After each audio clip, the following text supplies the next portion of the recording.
हौली हौली जान तो आराम आराम हाँ जान तो आराम आराम आराम जान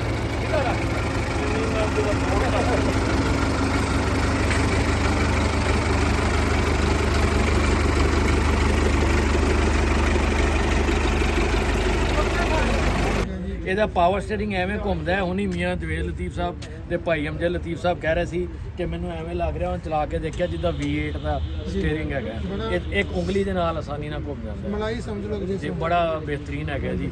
ਤੇ ਬਾਕੀ ਆ ਹੁੜ ਦਾ ਤੇ ਹੁਣ ਇੱਥੇ ਇਹਨਾਂ ਨੇ ਕੱਪੜੇ ਬੰਨੇ ਹੋਏ ਆ ਇੱਥੇ, ਇਹਦੇ ਤੁਹਾਨੂੰ ਖੋਲ ਕੇ ਦਿਖਾਈਏ। ਜਿਹਦੇ ਬਿਹਤਰੀਨ ਮਸ਼ੀਨਾਂ ਜਿਹੜੀਆਂ CMC ਮਸ਼ੀਨ ਹੈ, ਮਟੀਰੀਅਲ ਟੈਸਟਿੰਗ ਲੈਬ ਹੈ, ਪੇਂਟ ਟੈਸਟਿੰਗ ਲੈਬ ਹੈ और इंजीनियर उत्थे कोई 48 इंजीनियर ने साढ़े को अलहमदुलिल्लाह मिलन वास्ते साफ ज़ाहिर जिन तक कोई बंदा एक्सपीरियंस नहीं करेगा ठीक है उन्होंने नहीं पता लगेगा। दूसरा ये है कि जी कंपनी कोई ट्रैक्टर बनाती है जो एक ब्रांड बना रहा है वो चाहता है कि वो सारे ट्रैक्टर जोड़े ने ना वो एक तरह दिखते हैं। फॉर एग्जाम्पल साढ़ा जो 480 है, साढ़ा गाजी है, 640 है, वो 3 अलग अलग हार्स पावर के ट्रैक्टर ने, लेकिन वो 55 भी है, 65 भी है, 75 भी है ठीक है।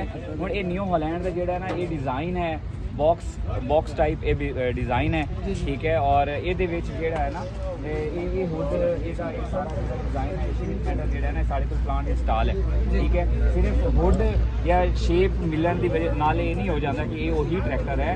ये एक नवा ट्रैक्टर है रीड पहले अमार साहब भी दस रहे सी ये यानी तुम वेट्स तो लैके ये जी खड़ी है ये रीडिज़ाइन है, इसका फ्रंट एक्सल जोड़ा है, इसका स्पिंडल है, इसका पावर स्टीयरिंग है, इसका पूरा जोड़ा कूलिंग सिस्टम है ठीक है। ये सारी चीज़ां एक कैलकुलेट करके रीडिज़ाइन करके इंस्टॉल की गई ने।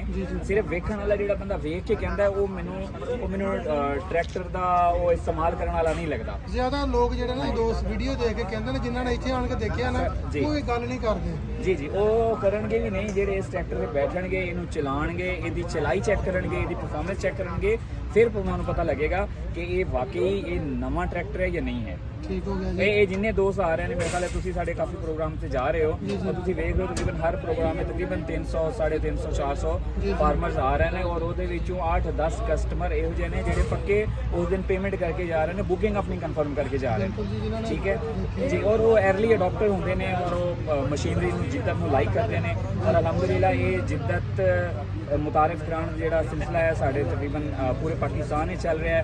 एक दिन 3 दिन 4 जगह तो साढ़े इस तरह के इवेंट हो रहे हैं, फार्मर्स के नाल डायरैक्ट इंगेजमेंट हो रही है और अलहमदुलिल्लाह सानू वो बड़े ही जबरदस्त रिजल्ट ਜਿਹੜੇ ਫਾਰਮਰ ਬੁੱਕ ਕਰਵਾ ਰਹੇ ਨੇ ਤਕਰੀਬਨ ਕਿੰਨੀ ਦੇਰ ਬਾਅਦ ਟਰੈਕਟਰ ਉਹਨਾਂ ਨੂੰ ਡਿਲੀਵਰ ਹੋ ਰਿਹਾ ਕਿਉਂਕਿ ਜਿਸ ਤਰ੍ਹਾਂ ਬੁਕਿੰਗ ਜ਼ਿਆਦਾ ਹੋ ਰਹੀ ਹੈ ज़्यादा दोस्त जिन्हें जोड़े साढ़े बाद स्टाक खड़े ने ट्रैक्टर ठीक है वही स्टाक जो वो जा रहे हैं। फिर नवे जोड़े ट्रैक्टर में वो अगर बुक कराए जाते तकरीबन हफ्ता 10 दिन के अंदर उन्होंने डिलीवर हो जाएगा ट्रैक्टर ठीक हो गया इस टाइम जी चल रही है।